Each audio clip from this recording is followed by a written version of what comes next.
আসসালামাইকুম, সবাইকে দেখার জন্য অনুরোধ জানাচ্ছি। পুরো ভিডিওটা আপনারা সবাই দেখবেন আশা করি। আমি নতুন ভিডিও করতেছি, এর আগে কখনো ভিডিও করি নাই। সব সময় ভয়েস ওভার দেওয়া আমার পক্ষে সম্ভব হয় না, কিছু কারণ আছে। অবশ্যই সময় হলে সেটা আপনাদের জানাবো। যখন ভয়েস ওভার দেওয়ার সময় হবে তখন আমি অবশ্যই দিব। কিছু কারণ অবশ্যই আছে, এখানে বেশ কিছু কারণ আছে।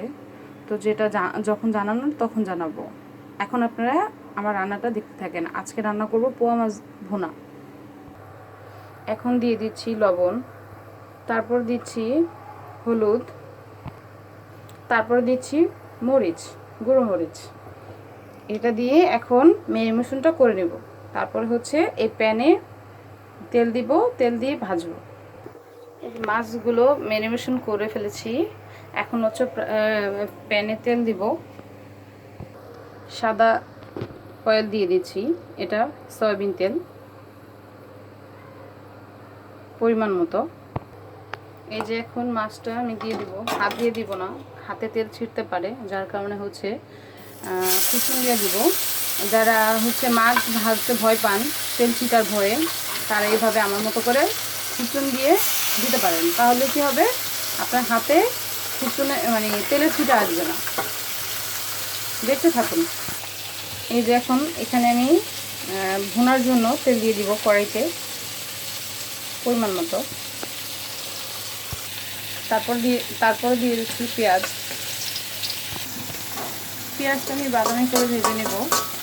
তারপরে এখন হালকা একটু ব্রাউন চলে আসলে তখন হচ্ছে আমি কাঁচামরিচগুলো দেবো। কেন বেশি আগে দিলে গলে যায় কাঁচামরিচগুলো। অনেকে বলে কাঁচামরিচ পছন্দ করে না, আমিও করি না, আবার অনেক সময় করি।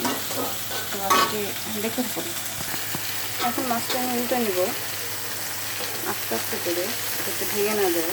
এই মাছগুলো হচ্ছে চুলায় দেওয়ার পর নরম হয়ে যায়, একটু অনেক সময় একটু ভেঙে ফেলে। আস্তে আস্তে করে আলতো হাতে উল্টোতে হবে।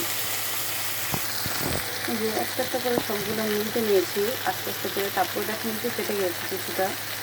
এখন হচ্ছে আমি যে বলেছিলাম কাঁচামরিচটা দিয়ে দেবো। এই অবস্থায় এই পজিশনে এসে আমি কাঁচামরিচ দিয়ে দেবো। দিয়ে দিচ্ছি। এই যে ব্রাউন কালারটা চলে আসছে। এখন হচ্ছে আমি কিছুটা পানি, মশলার পানিটা, মানে যেটা মাছ যেটা মশলার পানিটা থাকে সেটা দিলাম। মশলা কম দেওয়াটাই যেটা, 4 চামচের 1 চামচ। আর একটু যদি দরকার হয়, প্রয়োজন হয়, আর একটু দিয়ে দিব। একটু লবণ দিয়ে দিব স্বাদ মতো, পরিমাণ মতো হলুদের গুঁড়ো, পরিমাণ মতো মরিচের গুঁড়ো। তারপরে নাড়া দিব। এই দেখেন অনেকটা হয়ে আসছে। যখন মশলাটা তেল ছেড়ে দিবে তখন বুঝবেন যে মশলাটা কমপ্লিট হয়ে গেছে কষানো। এই যে এখন হয়ে গেছে। এখন আমি হচ্ছে পানিটা অ্যাড করে দেব ঝোলের জন্য, যেটায় মশলাটা পুরো হবে। তো ঝোলটা ফুটে গেলে বা শুকনো গেলে তখন হচ্ছে আমি মাছটা ছেড়ে দেবো। ততক্ষণ পর্যন্ত আপনারা দেখতে থাকেন। পানিটা ফুটে গিয়েছে, মানে ঝোলটা। এখন আমি এই যে মাছগুলো একটা একটা করে দিয়ে দিব আস্তে আস্তে করে। এই যে আমার মাছগুলো দেওয়া শেষ। এখন হচ্ছে ঢেকে দেবো। এখন ঢাকনাটা খুলে দেখি কী অবস্থায়, কী পজিশন আছে। মাছটা প্রায় হয়ে আসছে, আর 1 মিনিট ফোটালে হয়ে যাবে। 1 মিনিট পরে নামানো শেষ। এখানে আবার দেখবো কী অবস্থায় আছে। একটু চেঞ্জ হয়েছে। তো আমার মাছ ভুনা করা হয়ে গিয়েছে। একটু ঝোল ঝোল করে ভুনা করেছি। আপনার ভাইয়া খেতে খুব পছন্দ করে ঝোল ঝোল করে, এই জন্য। তো আপনারা সবাই দেখতে থাকুন। এটা হচ্ছে আমার মাছের ফাইনাল লুক। হ্যাঁ, তো আপনারা সবাই ভালো থাকুন, দেখতে থাকুন, আমার সাথেই থাকুন। আমাকে সাহায্য করুন, ভিডিও আরও বেশি করে বানানোর জন্য হেল্প করুন, আর আমাকে ভালোবাসুন। সবাইকে ধন্যবাদ। আসসালামু আলাইকুম। আল্লাহ হাফেজ।